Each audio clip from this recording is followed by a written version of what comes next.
तो dear students, बहुत बहुत स्वागत है आपका अपने यूट्यूब चैनल पर। और देखिए, आज की इस वीडियो में हम आपके लिए लेकर के आ गए हैं आपके कक्षा 11 का हिंदी का पूरा सिलेबस। जी हाँ, जो बिल्कुल एकदम लेटेस्ट सिलेबस है, जो आपको पढ़ना है वो मैं आप लोगों के लिए लेकर के आ गया हूँ। आपको क्या करना है, बस वीडियो में स्टार्टिंग से लेकर लास्ट तक बने रहना है। मैं जो कुछ भी आपको बताता हूँ वो सारे आपको अच्छे से जो है देखना है। मैं इस वीडियो में आपका सारा का सारा जो है चैप्टर्स लेकर के आ गया हूँ, जो आपके कक्षा 11वीं में हिंदी के विषय में है। ठीक है ना। तो ये जो सिलेबस है आपका, ये जो पूरा विषय सूची में अच्छे से लेकर के आ गया हूँ विथ राइटर्स। कहने का मतलब, मैं इसमें इस वाले वीडियो में मैं आपको पूरा का पूरा जो है लेखक का नाम भी बताऊंगा, उस चैप्टर का नाम भी बताऊंगा कक्षा 11वीं के लिए। पहले देखिए, हम गद्य खंड की बात करेंगे, फिर बात करेंगे काव्य खंड की। देखिए, दो चीजें होती हैं हिंदी के विषय में, क्योंकि मैं आपको हिंदी को बताने वाला हूं। तो देखिए, हिंदी में क्या होता है, दो चीजें होती हैं, एक होता है गद्य खंड और दूसरा होता है पद्य खंड। जिसको बोलते हैं, पहले को गद्य बोलते हैं, दूसरे को जो है पद्य को कभी कभी जो है काव्य भी बोल देते हैं। तो आप समझ सकते हैं, गद्य खंड आपका हो गया पहला, दूसरा होगा काव्य खंड। ठीक है। तो आपका 10 चैप्टर जो है गद्य खंड में है, 10 आपका काव्य खंड में है। मैं आपका सारे चैप्टर्स का नाम विथ उनके राइटर्स, मतलब उनके लेखक कौन है, मैं सब कुछ अच्छे से पूरा इस वीडियो में बताने वाला हूं।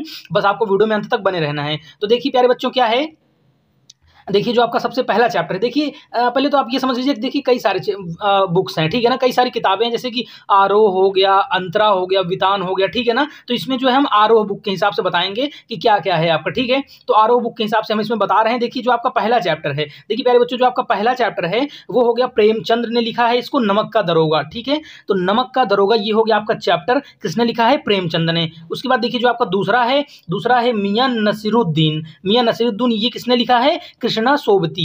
कृष्णा सोबती इसके जो है कौन है, लेखक हैं। ठीक है। उसके बाद क्या है, अपू के साथ 2.5 साल, ये वाला जो चैप्टर है आपका, ये सत्यजीत राय। ठीक है ना, तीसरा नंबर है ये। तीसरा चैप्टर कौन सा है, अपू के साथ 2.5 साल, ये सत्यजीत राय इन्होंने लिखा है। ठीक है। देखिए, मैंने बताया आपको कि ये मैं आरोह के हिसाब से बता रहा हूं। ठीक है। उसके बाद चलिए देखिए आगे चलते हैं। जो आपका अगला है, देखिए अगला जो चौथा चैप्टर है आपका, वो क्या है, विदाई संभाषण। विदाई संभाषण जो है बाल मुकुंद गुप्त ने लिखा है। ठीक है, बाल मुकुंद गुप्त ने लिखा है। आपको जो पांचवा है वो है गलता लोहा, इसको लिखा है शेखर जोशी ने। पांचवा चैप्टर कौन सा है, गलता लोहा, इसको किसने लिखा है, शेखर जोशी ने। ठीक है। इतना हो गया आपका प्यारे बच्चों। अब देखिए जो आपका अगला है, जो आपका छठवां चैप्टर है, वो क्या है, वो है स्पीति में बारिश। इसके राइटर कौन है, कृष्णानाथ। कृष्णनाथ ने क्या लिखा है, स्पीति में बारिश। फिर जो उसके बाद आपका अगला है सातवां चैप्टर, वो कौन सा है, देखिए रजनी। रजनी किसने लिखा है, मन्नू भंडारी। ठीक है ना। तो मन्नू भंडारी ये हो गया आपका। उसके बाद जो आपका आठवां है वो है जामुन का पेड़। जामुन का पेड़ के राइटर कौन है, कृष्ण चंद्र।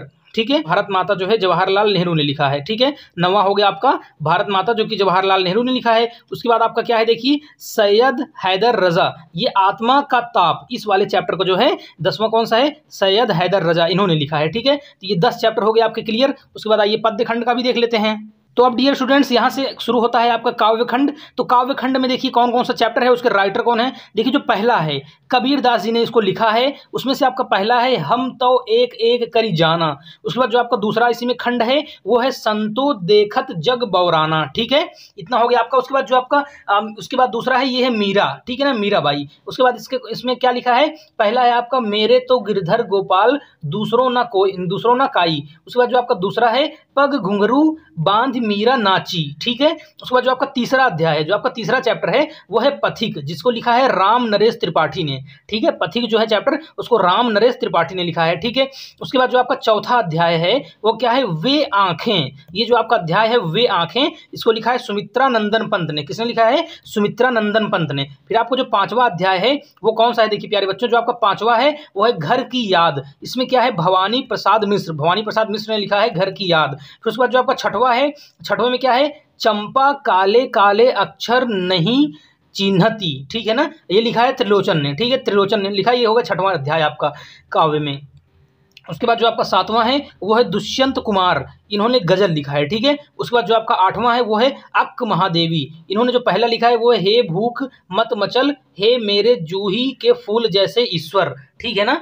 उसके बाद देखिए जो आपका नौवां अध्याय है, नौवां अध्याय क्या है आपका, सबसे खतरनाक, इसको लिखा है अवतार सिंह पाश ने। ठीक है। उसके बाद जो आपका है आओ मिलकर बचाएं। ठीक है, आओ मिलकर बचाएं, इसको लिखा है, किसने लिखा है, देखिए मैं आपको फिर से दिखाता हूं। देखिए आओ मिलकर बचाएं, इसको किसने लिखा है, निर्मला पुतुल। तो देखिए प्यारे बच्चों, ये 10-10 चैप्टर थे। देखिए अगर आपकी बुक में कोई और से भी हैं जो अन्य बुक में है, चाहे वो अरो के बाद अंतरा हो, वितान हो, बहुत सारी किताबें हैं, मैंने आपको पहले बताया, तो उसके हिसाब से आप लोग कमेंट कीजिए। अगर आपको चाहिए तो मैं एकदम एग्जैक्ट चीज ला के दूंगा आपको। और ये भी जो है बहुत ज्यादा महत्वपूर्ण है। देखिए चैप्टर का नाम और राइटर का नाम याद करना बहुत ही ज्यादा महत्वपूर्ण होता है। इससे आपको आपके बोर्ड परीक्षा में फिक्स नंबर मिलते हैं। श्योर रहता है कि ये आना ही आना है, चाहे आपका गद्यांश का संदर्भ को व्याख्या करते टाइम पे आपको लिखना हो, ऐसे करके आपका आ ही जाता है, चाहे पद्यांश का लिखना हो। ठीक है ना? तो मैंने आपको सारे बता दिए यहाँ पर। मिलते हैं किसी अन्य वीडियो में, तब तक के लिए धन्यवाद। अपनी परीक्षा की तैयारी के लिए अभी से जो है जुट जाइए, अच्छे से तैयारी करने लगिए। ठीक है प्यारे बच्चों, तो मिलते हैं किसी अन्य वीडियो में।